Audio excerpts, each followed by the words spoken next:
আসসালামু আলাইকুম রহমতুল্লাহ। আজকে রাতে ভিডিও বানাচ্ছি। এই রাতে আজকে আপনাদেরকে একটা টাকা বাড়ানোর উপায় বলবো। মানে যাদের টাকার বরকত পাচ্ছেন না তাদের জন্য একটা উপায় বলবো। আপনাদের যারা টাকা বরকত হচ্ছে না তারা বেশি বেশি দান করুন।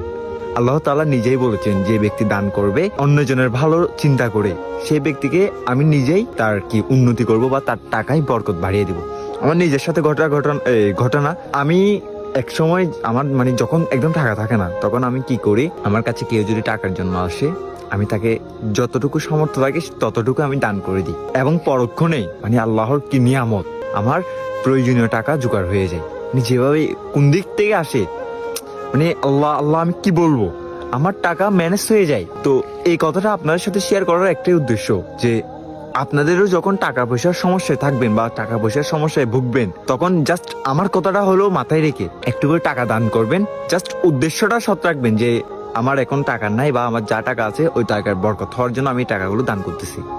তো এটাই হচ্ছে কথা।